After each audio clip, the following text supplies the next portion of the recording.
Okay, we'll start. So welcome everybody to this conference this evening for the new and young Masons. The hosts of the conference this evening are the Leicestershire and Rutland Light Blue Club. We will be recording this conference for our YouTube channel, so if anyone doesn't want to appear on their face, just as you say, block it off. So that's fine. The speaker this evening is coming from all the way from Washington in the USA. I will, any chat, so any questions you've got, we're going to put in the chat, so like we do normally on these Zoom calls. So just want to formally welcome everybody from the New and Young Masons working group. And I will hand straight over to Bob Ray from the Leicestershire and Rutland Light Blues Club. Bob, over to you. Thank you, James. Good evening, brethren. My name is Bob Ray. I'm the chairman of the Leicestershire and Rutland Light Blue Club, and it's my pleasure to welcome you all. We're delighted to be hosting this NYMC mini monthly conference, and we have a fascinating lecture lined up for you this evening. There will be a Q&A after the lecture, so may I please ask that you type any questions that you may have into the Zoom chat. Now, I first came across this evening's lecture, Diluvian Origins, the Noachide Flood Craft Masonry, from a previous online presentation and found it so fascinating. It's no exaggeration to say that it engendered a real interest in me as to the history and origins of the Masonic ritual and ceremonies we know so well. Our speaker this evening may already be familiar to a number of you, as he is part of the excellent Masonic Roundtable YouTube channel and podcast, which have been making Masonic education accessible worldwide since 2014. Worshipful Brother Jason Richards is a past master of Acacia Lodge number 16 in Clifton, Virginia, where he was raised in 2012. He's also a member of the Colonial Lodge number 1821 in Washington, DC. In addition to his work on the Masonic Roundtable, Jason is an active writer, having written articles for the Midnight Freemasons blog and the Voice of Freemasonry, the official publication of the Grand Lodge of the District of Columbia, and has been a guest editor of the Fraternal Review. Jason's research interests centre on the history of Freemasonry, the evolution of modern Masonic mythos, and the worldwide social cultural impact of Freemasonry. He lives in Virginia with his wife, son, 2 cats, and an ever-expanding collection of bow ties. Worshipful Brother Jason, thank you very much for joining us this evening. The floor is yours. Brother Bob, thank you so much for having me, and as well as Brother Richards, Brother James. It's an honor to be with you here this afternoon for me, tonight for you. It's great to get a chance to spend some time in fellowship with brothers and sisters from around the world. It's just you know, every time someone asks me to come and speak, it's a very humbling experience, just because, you know, I absolutely love sharing what I know about Freemasonry, but it's just such a great chance to meet brothers and sisters from around the world, and so I'm humbled and honored to be here with you all tonight. So thank you so much for choosing to spend your evening with me, and my hope is that we'll learn a little bit about the rich history of Freemasonry while we're here fellowshipping together. So before I throw the slides up, I want to talk just a little bit about my Masonic journey and how this presentation factored into it. 4 days ago, I hit my 9th anniversary of my raising as a Master Mason. So all things considered, I'm still relatively young in the craft, although I'm getting older and more cynical by the day, as my friends have been telling me. But this research endeavor, Diluvian Origins, looking at the, you know, a very interesting piece of our Masonic history, was something that I've been studying for the better part of 7 or 8 years now. And it, you know, I think it's appropriate that, you know, I'm addressing the new and young Masons clubs here, because I first heard about an alternate 3rd degree legend when I was a very new and very young Mason. And so I was sitting with one of our district deputy grandmasters after a Masonic third degree, and he said something just very, very interesting to me that was almost a throwaway sentence, but it left an indelible impression on my young psyche as a Master Mason. And he looked at me and he said, "Jason, it's really interesting. You know, we have this Master Mason's degree and it tells the same story, you know, everywhere across the world. But you realize it wasn't the original one. The original Master Mason's degree was modeled after the character of Noah." And then he politely excused himself from the conversation and didn't give me any further elaboration. And as a brand new, you know, newly raised Master Mason, that completely shook the entire foundations of what I knew about Freemasonry. And so I took it upon myself to begin my first Masonic research endeavor, looking at the origins of Noah and how this biblical character factored into the Masonic fraternity, specifically, you know, craft masonry and Blue Lodge masonry. For those of you who you know, are worried, this is an open presentation. I am not going into detail on ritual or secrets. A lot of this stuff that I will be referencing is available online on like theoldcharges.com. I will talk around things, and if you're in the know, you know. But don't be concerned. This is an open lecture for anyone and everyone. And I think, you know, coming from a place where, you know, you might not be in the fraternity long, or you might still be seeking and you haven't petitioned yet, just knowing about the nuanced and rich history of the organization, I think, you know, gives you that much more appreciation for the richness and the beauty of the ritual within. So with that, we'll go ahead and get started and talk about Diluvian Origins, the influence of the Noahide flood myth on the Masonic third degree. So I like to start off my presentations with this particular elevator pitch on Freemasonry. It says, "Freemasonry is a peculiar system of morality veiled in allegory and illustrated by symbols." And so if you have read Dan Brown or have been anywhere on the internet for the last 15 years, you have come across this particular encapsulation of Freemasonry.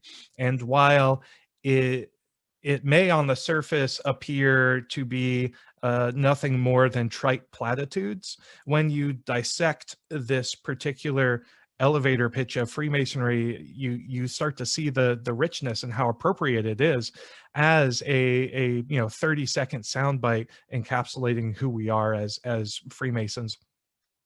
The idea that, you know, as Freemasonry, or as Freemasons, we are charged with making good men better. And we do that through a system of morality, teaching men and women how to behave and how to be better citizens, to be better stewards, better family members. And so Masonry at its core, yes, it's a fraternal order, but it's a fraternal order founded as a system of morality to make its members better people. However, we don't just, you know, bring out Hammurabi's tablet and say, okay, these are all the rules that you're going to stick to, and this is how you're going to be better. No, we use allegory, and we use the rich Masonic mythos to model, you know, ideal behaviors and render those abstract behaviors tangible, to convey that system of morality. But we don't rely on the candidates themselves to interpret the allegory themselves and figure it out themselves. We instead leave waypoints along the journey as someone is walking through the system of morality, and those waypoints are identified by the symbols that we teach. And so if you look at this particular phrase, Freemasonry being a peculiar system of morality, one that seeks to take good men and women and make them better, which is veiled in allegory, so that there's something on the candidate, there's an impetus on the candidate to draw out some of that knowledge for themselves. And we give them way markers of symbols to guide them as they start to dive deep into interpreting the ritual and what it means for their own lives. And so I just love opening up this particular presentation with this quote, because it is just such a rich, pithy description of Freemasonry that I think goes very, very far in describing who we are as a fraternal organization. So before we get into the meat of the presentation, I want to talk just a little bit about lexicon, because I like to describe the space and the playing field that we're operating in for the next 40 minutes.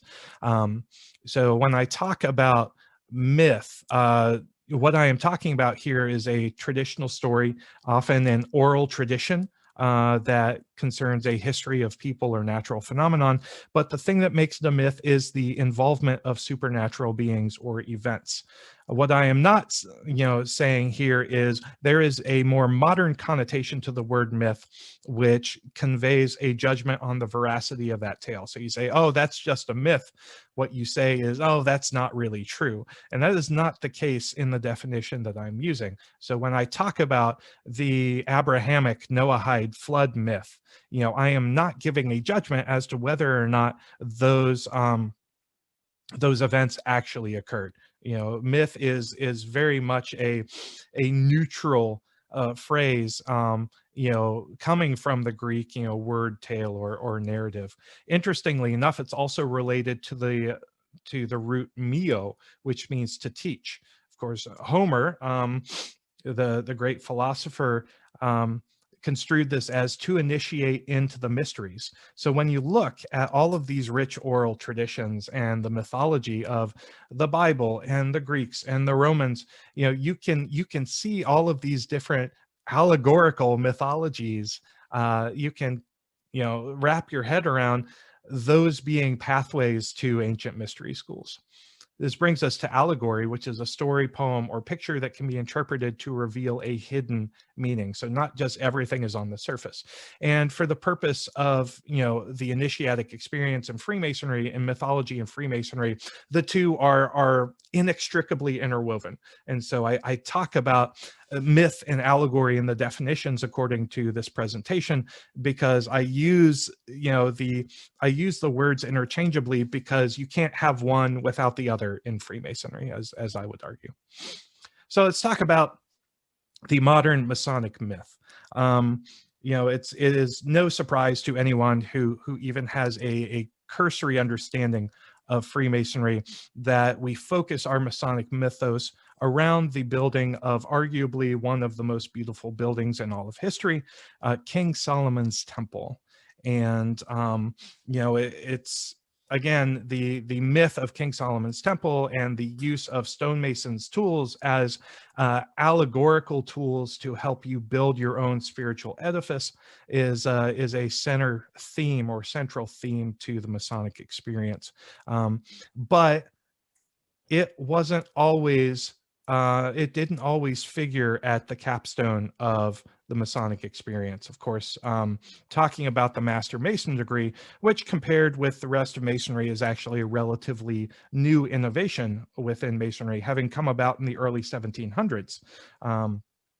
We know from lodge records, especially over in Scotland, that there were one, if not two, initiatory degrees, an entered apprentice and a fellow of the craft. But the Master Mason degree was very much a purely speculative undertaking. Of course, the modern Master Mason's degree having been written by Desaguliers and his contemporaries. But we have historical evidence that points to another degree that was being communicated to craft masons in England in the early 1700s that was intended to be the capstone of Freemasonry. And that's what we're going to talk about here in a little bit. First, we're going to do a quick survey of worldwide flood mythology so we can get some of the central themes and start to piece together why the story of Noah and the character of Noah might have been a good archetype to play up in a Master Mason's degree. And in doing so, we're going to talk a lot about oral traditions. And when I talk about oral traditions, I'll have a date on the slide. And the important thing is that is not the date that the oral tradition began. As historians, we have no way to tell. The only way that we can tell, what a story is and how old that story is by someone actually writing it down. And so we have, especially in some of the very, very old stories like the Epic of Gilgamesh, we have, through carbon dating, we have snapshots in time of a story as it was at a given point in time. And so when you look at the dates, that is the earliest date that we found for that to have been written down. It is not the date that the oral tradition began. So let's go into a survey of flood mythology, worldwide tales of aqueous destruction and redemption. So starting off with arguably the most well-known of the catastrophic flood mythologies, this is, of course, the biblical account in Exodus chapter 6 to 9, Genesis chapter 6 to 9, excuse me.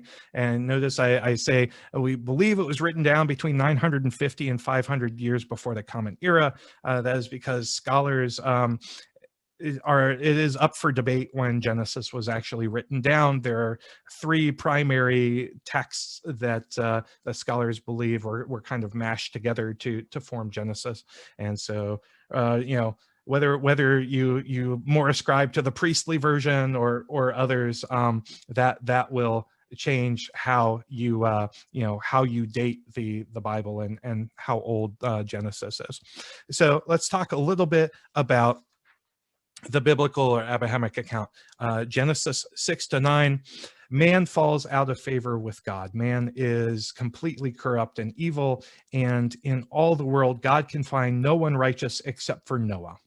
And Noah is his faithful servant. So God comes to Noah and says, take your sons, Shem, Ham, and Japheth, your wife, their wives, and animals of every kind, and build an ark, because I'm going to send a flood to destroy the earth. You all alone will be saved. So Noah does as he is commanded. He builds the ark. He brings animals of all kinds into the ark, closes up the ark. God sends the floods to ravage the earth. Noah and his family alone are saved. After floating on the waters for a period of time, Noah sends out birds 3 different times. On the 3rd time, the bird does not return, which signals to Noah that the waters have receded. The ark comes to rest on top of Mount Ararat, and the animals and Noah and his family disembark, and Noah seals a new covenant with God in the form of a burnt sacrifice.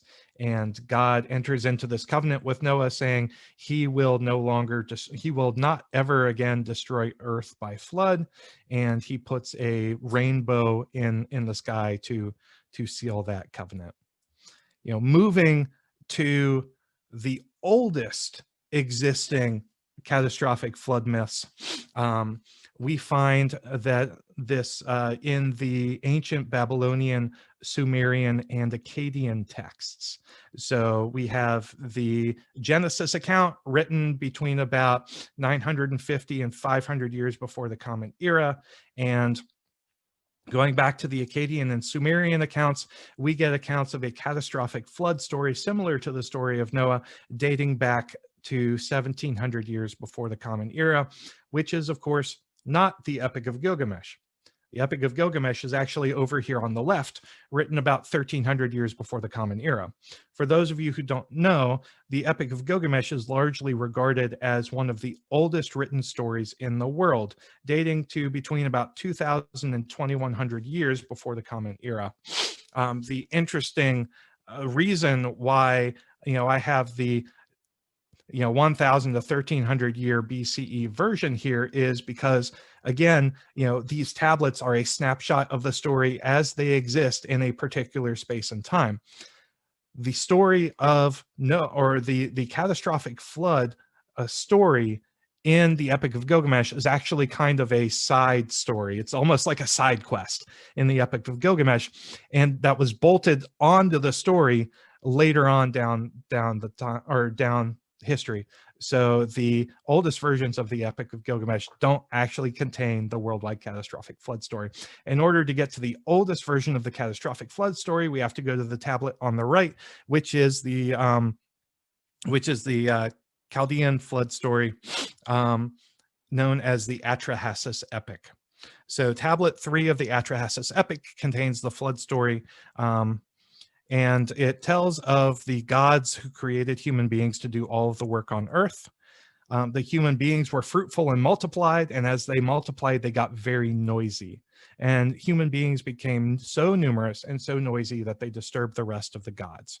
So after a while, the gods plotted to end humanity so they could rest. And this is where Enlil, king of the gods, plots to send a devastating flood to wipe out all of humanity. However, Enki, who had created human beings in the first place, took pity on his servant, the kind and wise Atrahasis Epic, whose name, by the way, means exceedingly wise, and warns him of the coming flood, telling him to build an ark and seal 2 of every kind of animal within. Atrahasis does as he is commanded. He enters the ark with his family and the animals. After 7 days, the flood ends and the waters subside, and Enlil and the other gods realize their mistake, because by this point in time, they're rather hungry, and they just killed their entire workforce. So there's no food. And so at this point in time, Atrahasis comes out of the ark and makes a sacrifice to the gods. The gods come down to Atrahasis, eat of the sacrifice, and make a new covenant with Atrahasis. They make a covenant to limit the human population, but not on the scale of mass extinction. And this is where, for the first time in history, you get celibacy, infertility, and infant mortality coming into play through those artificial, divine limits on human reproduction. So moving over to the center tablet, this is the Eridu Genesis, which is the Sumerian creation story. We believe it was written about 1600 years before the Common Era, and it tells a very similar tale to the Atrahasis epic over on the right. It tells of Zasudra, who is an enlightened king and priest, and the story unfolds almost verbatim in the same way as the Atrahasis epic. So we don't need to spend time retelling it here. Just know that the Atrahasis epic was likely taken and absorbed into the Eridu Genesis story, which appeared again, less than 100 years later than the oldest known version of the Atrahasis epic, which leads us to the Epic of Gilgamesh, the oldest known written story to date. Again, originally dated to about 2,000 years before the Common Era, several versions of the story in varying degrees of completeness exist. And so the first version to contain the flood story is dated to between 1,300 and 1,000 years before the Common Era. And the most complete version of the Epic of Gilgamesh that we possess today is dated to about 700 years before the Common Era, which is right about in that time span when the Bible was written down. So as I mentioned, the flood story is a bit of an afterthought in the Epic of Gilgamesh. It's a bit of a side quest. But when we catch up to Gilgamesh in the part of Epic of Gilgamesh that contains the flood story, Gilgamesh is distraught because he's just lost his best friend. And Gilgamesh becomes obsessed with his own mortality. So he goes to speak to the only man who's ever achieved immortality, who is Utnapishtim, who was the hero of the flood story in the Epic of Gilgamesh.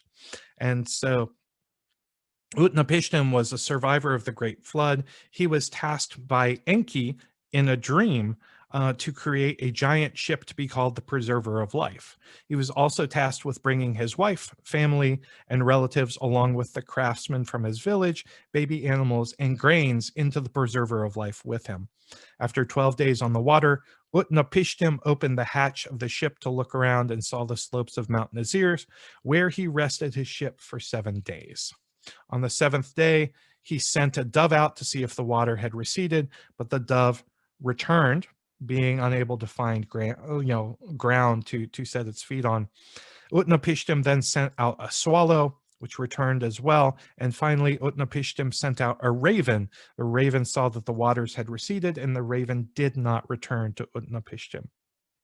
Utnapishtim then set all of the animals free and made a sacrifice to the gods, sealing a new covenant with the gods, wherein Utnapishtim and his wife were subsequently given immortality, as well as a place to dwell among the heavenly gods. So these are the oldest known accounts of a catastrophic flood. Now we're going to go forward in time a little bit and take a look at a couple other accounts and the similarities between those accounts and both the Genesis story as well as the Sumerian and Akkadian accounts. So getting, fast forwarding up to about 500 years before the Common Era, again, the date in which this was first written down, we get to Hindu flood mythology. So Hindu literature, Satapatha Brahmana and the Puranas contain the story of the Great Flood known as the Pralaya, wherein the avatar of Vishnu appears to the first man, Manu, and carries him away and the seven sages away to safety from the Great Flood. So Vishnu came to Manu in the form of a small fish. Manu saw that the fish was in danger and saved its life. The fish then began to grow and grow and grow over time. And the fish, who of course was Vishnu in disguise, spoke to Manu and predicted that the world would come to an end by a huge flood in 7 days. Vishnu requested that Manu build a boat and take the seven sages, 4 worlds, seeds of all plants, 1 animal of each type, and told Manu that he, Vishnu, would appear as a giant fish to carry them to safety when the floods came. Manu did as he was told, and when he had gotten everybody into the boat, the floods came. Vishnu appeared now as this giant creature, and Manu tethered the boat to the horn of Vishnu, and Vishnu carried them away from safety. So moving forward in time, we get to the Greek and Roman accounts, ranging from between 200 years before the Common Era to 200 years Common Era. And it's like, oh, still needed those notes. It's a problem with dropping things on the floor. So we have the Greek and Roman accounts. Again, Roman mythology is just Greek mythology with new names, more or less. And I know there's like a classics professor shaking his fist at me for saying that, but that's how I've seen it anyway. So coming from the Bibliotheca account of Deucalion, written about 200 years or 2nd century Common Era, and then Ovid's Metamorphosis around, right around the turn of the before Common Era changeover. It tells the story of Deucalion and his wife Pyrrha. And so the first men who were created by the god Prometheus and were known as the Pelagians were exceedingly wicked. Their king, Lycaon, who is the king of Arcadia, wished to test the omniscience of the god, Zeus in particular. And so Lycaon offered Zeus a burnt offering made from his own son, of course, cannibalism being abhorrent. So Zeus, of course, being all-knowing, saw the trick and flew into a rage and sent a flood to destroy all the men of the Bronze Age. Prometheus warned his son Deucalion about the pending flood and instructed him to build a chest. The floods came and all other men perished. Deucalion and his wife, after floating in the chest for 9 days and nights, landed on Parnassus. When the rains ceased, Deucalion offered a burnt offering or a sacrifice to Zeus, and at the bidding of Zeus, he threw stones over his head, and Pyrrha threw stones over her head as well. And the stones that Deucalion threw over his head became the new race of men, and the stones that Pyrrha threw over her head became the new race of women, and they became the modern humans. So moving across the Atlantic, we get to Mesoamerica, which has several different very interesting pieces of flood mythology. I think the Incan flood mythos is one of the most interesting. It tells the tale of the time of Pachacama, wherein people became so evil that they were consumed by it. And they were so consumed with evil that they neglected the gods. And only those high up in the Andes Mountains remained uncorrupted. So two brothers who lived in the Andes highlands noticed that their llamas were acting very strangely. They asked the llamas why they were acting so strangely, and the llamas told the shepherds that the llamas, had been told in a dream that, the stars rather had told the llamas that a great flood was coming, and this flood would destroy life, all life on earth. So the brothers took their families and their flocks into caves high up in the Andes Mountains. The floods came, and as the flood waters rose and threatened to engulf the caves in which the llamas and the herders were sheltering in, the mountain rose to keep above the rising floodwaters. And when the floodwaters receded, the mountains likewise came down to their original height. So at this point in time, the shepherds came forth and disembarked from the caves and went and repopulated the earth. But the llamas remembered the flood, and that is why to this day, llamas prefer to live in the highland areas. So what do all of these flood mythologies tell us? First and foremost, you have to understand that anthropologists have been able to uncover, and archaeologists have been able to uncover an oral tradition or multiple oral traditions of flood mythologies pertaining to virtually every civilization that we know has existed. There are over 500 different oral traditions and cultural histories of a catastrophic flood across time, across different geographies and time, and all of these similarities exist in a lot of these flood mythologies, and these people shouldn't have had any contact with each other. You have an initial human transgression as a precipitating factor for the flood. You have the salvation of an enlightened few. You have destruction by water, or in some cases blood. You have salvation. You have the sealing of a new covenant with God, and then the repopulation, burnt offering afterward. And you have to ask yourself, why do so many commonalities exist? Was there really a single worldwide catastrophic flood? It's a good question to ask. We're going to interrogate that a little bit more here in just a second. But interestingly enough, there are striking similarities across the hundreds of flood myths, and they could point to a one singular, or at least a down selected few catastrophic flood events. But Manly P. Hall, Plato, and Ignatius Donnelly have survived that the catastrophic flood myth has its origins in the lost continent of Atlantis.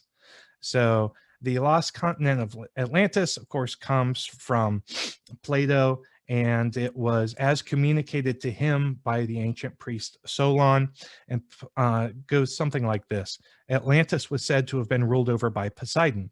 Poseidon divided the lands into concentric zones of land and water, and they were 10 zones. For each zone was for one of his 10 offspring. And the descendants of Atlantis and Poseidon flourished. They mastered the crafts, and they mastered all of their domain on the continent. But they got a little greedy, and it wasn't enough for them to be masters of Atlantis. They wanted to be masters of the world. So they conspired to go to war with the rest of the world. At this point in time, Zeus gathers the gods and addresses them, and this is where Plato's narrative ends. But Marcellus picks the narrative up with violent earthquakes and floods that sank Atlantis in one day, and the entire world, as we know it, was destroyed by water.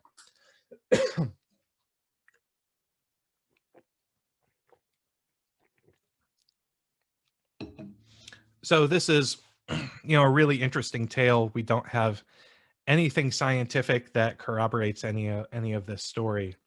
But it got me thinking and got me asking the question, well, what does science say about whether or not there ever was a catastrophic flood that wiped out most of the planet? And to answer those questions, we have to delve into a very interesting science known as geomorphology. So if you look at geomorphology, it's simply the subject or the study of topographic features. Essentially, it asks the questions, why does the Earth's features look the way they do? Why do they act the way they do? What is the Marianas Trench about? Why do we have the Grand Canyon in the United States in Colorado, or in Arizona rather? And so, looking at, geomorphology, we are able to make some assumptions and make some estimates about how the Earth's surface looked and what characteristics it was, upwards of, 20, 30,000 years ago. And so geomorphologists have been able to approximate the height of the last ice age to about 20,000 years ago, time known as the maximum interglacial, which really went from about 20,000 years ago to 18,000 years ago. According to the U.S. Geological Survey, permanent summer ice covered about 8% of the Earth's surface and 25% of the land area during the last glacial maximum. This is a total of 6 billion cubic meters of glacial ice. That is a ton of ice. About 15,000 years ago, the Earth began to warm and come out of the ice age, and then something catastrophic happened that we don't know about. And just as the Earth was coming out of the ice age and you saw the temperatures beginning to rise, there was a catastrophic event here that ushered in the Younger Dryas and the Bowling-Allerod period that plunged the Earth back into a second ice age for about 1,200 years before the temperatures rose again, and we got into the current geological epoch, which is the Holocene epoch, which is the geological era that we currently live in. So the question is, what caused the ice sheets to melt, and what caused them to melt so rapidly? And geologists have uncovered evidence that the major ice sheets, at least covering the United States and Canada, melted within 4,000 years. And that might seem like a long time, but when you're talking about 6 billion cubic meters of ice, that is catastrophically fast. The most accepted theory as to how the North American ice glaciers melted was the ice dam burst theory. It describes the gradual and repeated bursting of glacial lakes in North America that eventually lead to the loss of the North American ice cap. However, interestingly enough, there's this gentleman, geologist by the name of J. Harlan Bretz over on the left, who shocked the world when he proposed that the majority of the glacial ice was wiped out actually by a single catastrophic flood. And he formulated his theory from years of research into the geomorphology of the northwestern United States, looking at the dry falls here on the right, as well as the channeled scablands and other places in eastern Washington state. That point to evidence of a massive catastrophic flood. So, what does any of this have to do with Freemasonry? I am glad you asked. In order to figure out how Noah influenced speculative Freemasonry, we have to go back to the Craft Guild system and look at the Corpus Christi Festival in the York Craft Guild system. So, in the mid 1300s to mid 1500s, there was the Festival of Corpus Christi every year in York. And during this festival, each of the guilds in York put on their own mystery play. There were 48 in total, and the shipwrights performed a play on the building of the ark, and the fishers and mariners performed a dialogue between Noah and his wife. Interestingly enough, the stonemasons did not perform a play on Noah, but they performed a play on the coming of the three kings to Herod. So we know that during the Craft Guild system, stonemasons, getting most of their pay and compensation from the Catholic Church were largely regarded as good Catholics who knew the Bible well. So, even from the earliest you know, the parts of the craft guild system, we know that Noah was a character who was relatively well known to the stonemasons. But moving into the old charges in Freemasonry, especially getting into Anderson's Constitutions, written about 1723, he actually starts to more concretely tie Noah and the character of Noah to craft masonry by saying, you know, Noah and his sons were all Masons true, and that a Mason is obliged by his tenure to observe the moral law as a true Noahide. You know, putting together that, you know, Noah is not only a high-ranking person in the Bible, but he was a Mason, albeit one who built of gopher wood as opposed to stone. So where we really get a taste of this particular degree that centers on the character of Noah is a very interesting manuscript known as the Graham Manuscript. It was published, we believe, or written, we believe, about 1726, which predates Samuel Pritchard's Masonry Dissected by 4 years. And so the Graham Manuscript is interesting for a number of reasons. However, primarily, it is the first known account of a Masonic raising. Again, Pritchard's Masonry Dissected is the first known instance of the modern third-degree myth, but Pritchard's Masonry Dissected was published in 1730. With the Graham Manuscript, it's a catechism, very much question and answer, like you would see today. But at the end of the manuscript, there is a giant paragraph answer, which tells a very interesting tale of Noah's 3 sons, who are journeying to find the body of their dead father, their deceased father, in search of some sort of virtuous knowledge that that was lost at the time of his death. So they they agree before they get there that the first thing they find at the grave should be a substitute for the lost knowledge if they can't in fact get that lost knowledge themselves. They attempt to raise the body from the ground 3 different times by 3 different grips. They stack the body up on several different points on the body. When they are unsuccessful, they cry out to God, and they eventually depart, realizing that it's not the knowledge itself, but what the knowledge represents that is the important piece. And so this is just a phenomenal one-off manuscript. It is the only manuscript that tells of a story related to the archetype of Noah standing in for the modern fallen builder. And it's just a fascinating piece of Masonic history that very few Masons these days actually know about. So it's just really, really, really interesting. So the Graham Manuscript tells us that there was a different third degree or degree type of system being worked in UK or in England in the early 1700s.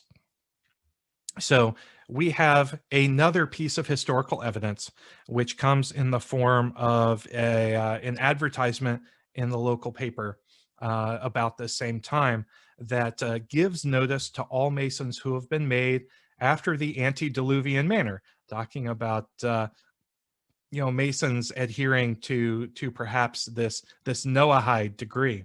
It talks about a lodge being held at the Ship's Tavern for the Feast of St. John the Baptist, and they start talking about several lectures on ancient Masonry and the manner after which the antediluvian Masons formed their lodges, showing what innovations have lately been introduced by the Doctor. Here we believe they're referring to Desaguliers and some of the other moderns. So at this point in time, you start to see these antediluvian or Noahide Masons staking claim to the fact that they themselves are the ancient ones and the first ones, calling Desaguliers and his contemporaries the moderns. And of course, this plays, the idea of ancients and moderns plays very, very heavily in the schism of the premier Grand Lodge of England. So not only do we have historical evidence that there was more than one degree being used as a capstone for the Blue Lodge in the early 1700s, but we have a little bit of a rivalry popping up in the paper on who was first and who was actually legitimate. So, you know, the question then is, well, why would Noah have been a why would Noah, in the story of Noah, have been a candidate for, a Masonic degree in the first place? And you have to understand that the flood mythology really models the initiatic experience of Freemasonry. You have the corrupt and unenlightened state of man before the flood, before initiation. You have an enlightened priest or protagonist who is searching for enlightenment. You have the cleansing flood that washes away the old. And you have a new enlightened state post-initiation, sealed with a divine covenant post-flood. And not only does the flood model the initiatic experience, but Noah was considered by, the founders, or at least, Noah was considered by prominent speculative Masons, early speculative Masons, to be a Mason himself. As just he's an archetype upon which you can model desired morality and behavior. So due to all of these factors, it seems like Noah would have made a lot of sense as being an archetype for the capstone degree of Blue Lodge Masonry. So the question we have to ask ourselves is, well, where does Noah actually sit in Masonry today? And this is from the United States perspective. Noah resides in the third degree in the United States as the symbols, the anchor and the ark, which are two of the symbols of the Master Mason's degree, symbolizing a well-founded hope and a well-lived life. Elsewhere in the United States, Noah factors into appendant bodies quite prominently, especially the allied Masonic degrees, where we have the Royal Ark Mariner, which I know is a big deal over in England. We also have the Commander Noah Chair degree. We have a Masonic youth group known as Rainbow for Girls, and then in the Scottish Rite Southern jurisdiction, we have the Prussian Knight or Commander Noah degree, and that is where Noah has come to rest in Masonry, at least in the United States. So here are some concluding thoughts. The character of Noah clearly influenced the development of the Masonic third degree. Early craft Masons were familiar with Noah, and Noah was an archetype of morality upon which one could model desired speculative Masonic virtues and behaviors. And the story of the flood models the initiatic experience that was and continues to be a central theme in speculative Masonry. Ultimately, Desaguliers and his contemporaries won out over the battle between the antediluvians and the moderns. We can speculate as to why. Desaguliers, being, I believe, the third Grand Master of the premier Grand Lodge of England, was very high up in English society. He was a member of the Royal Society. And so from the standpoint of a popularity contest, we know that Freemasonry was very, very popular in the 1700s within English high society and the aristocracy. So Desaguliers, already having those connections, would have made it easier for him to put his degree system to the forefront of the antediluvians. Also, Desaguliers' story was about a builder who built in stone, and Noah was a builder who built in wood. So it just made, it probably made a lot more sense at the time. But this is nonetheless a very, very interesting story. I wish we had more historical documentation to show us a little bit more about how these rituals were carried out. As something interesting an interesting dichotomy, I'll leave you with this. A very interesting dichotomy between keeping your secrets and keeping your obligations as a Master Mason and choosing to lay those aside to preserve your history. because the only reason we know anything about, a degree system centered on the character of Noah is because someone wrote it down. The only reason we know anything about the way the third degree occurred, at least a modern third degree occurred in 1730, was because someone broke their silence and wrote it down.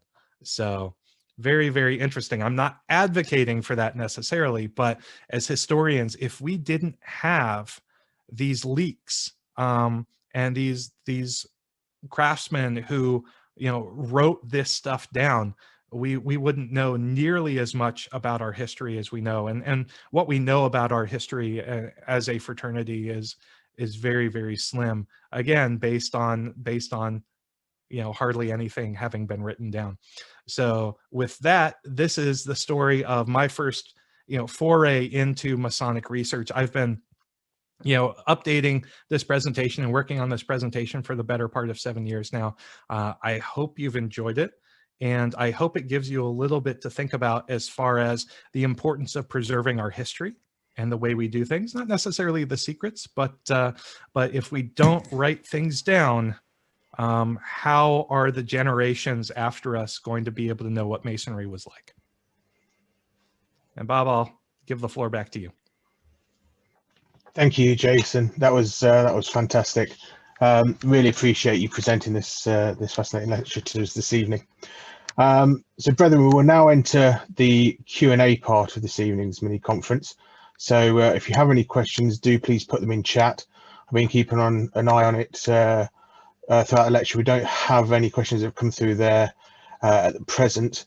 Just want to mention that it's 5 minutes to 9 o'clock. So, if we do hit 9 p.m. during the Q&A, we will take a short pause in order to toast to absent brethren as well. So I have had a couple of questions come directly to me.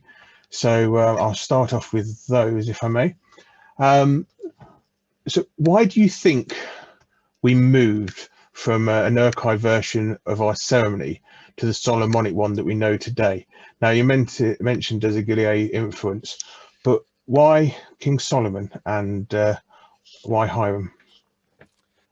So I think, I think King Solomon's temple is largely regarded, at least among Masons, as one of the most beautiful buildings that ever existed. And so when you look at the rich history of craft masons and operative stonemasons whose entire livelihood was to build houses of worship for God. Well, what is the best and most resplendent house of worship that ever existed? Well, that was the Temple of Solomon, and it was built with stone. So to me, I think moving from a builder who built an incredible wonder of the world out of gopher wood to a story revolving around building in stone, I think that just made a lot more sense. Okay. And again, I think it comes down to the formation of speculative masonry, really in the late 1600s, early 1700s. That masonry really took off with the English aristocracy, and Desigulier and his contemporaries were very influential in that part of society. Again, being a part of the Royal Society. So and I believe the third Grand Master of the Premier Grand Lodge of England. So that, to me, those are the two reasons why I think we moved from a Noahide version of the tale to the Solomonic version. Now that's if you believe the Noahide version of the tale that they were the first. So I don't think it's possible for us to tell who was actually the first, like who invented calculus and when. I think there were probably folks getting together, sharing ideas, and writing these degrees as they were and performing these degrees contemporaneously. And at some point they started to ruffle each other's feathers, And you know, especially around the time of the formation of the Grand Lodge, because then you start to get an emphasis on standardization. It's no longer these disparate, you know, craft lodges operating under the radar. Now you have a Grand Lodge, which is forcing standardization. And that's where I see these two degrees coming to a head, and ultimately, you know, one of them having to win out for the Grand Lodge system to make sense. Thank you. I had a question or comment coming from Brother Neil Collin, saying that as ancient builders made things in wood, as the knowledge developed into stone, so the third degree ritual may be changed from wood to stone. That was just a thought from him. I had another question come in from Richard Barnett, whoever that may be. Do you think we have lost anything in our craft lodges by replacing Noah with the story of Hiram Abiff? Or should we be content with the story of Noah in the Royal Art Mariner's degree? I don't think it's possible for us to ever know what we would have lost, because we have one manuscript and one newspaper clipping. And those are all of the documents we have relating to some sort of alternate third degree. So that's a question that's impossible to answer.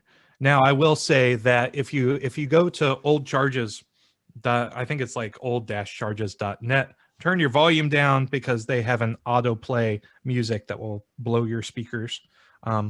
If you go and look at the Old Charges website, you can actually read the full text. It is eerily similar to certain sections of the Solomonic legend. And so I don't necessarily think we miss anything, at least in the one excerpt that we have, because there's so much taken from it. And you know, and it might have, you know, it might have taken all of that stuff from the Solomonic lecture. We don't know. We know that the folks who were, you know, seeing themselves as the antediluvians saw themselves as the ancients. And okay, you know, it's, you know, we don't have any way of corroborating that story or validating that story. So I don't think we can ever know, you know, what we're missing. But the importance is for us to document our history now, so that 300 years down the future, our descendants have an idea of how Masonry was done today, and they can decide for themselves whether or not they're missing anything in the future. Thank you. Brethren, it is just 9 o'clock. May I ask you to just quickly to raise your glasses and a toast to absent brethren.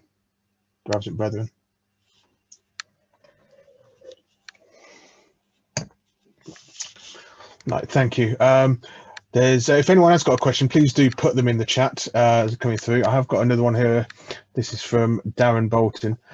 Do we have any date range when the Noah-based ceremony changes to Hiram Abiff?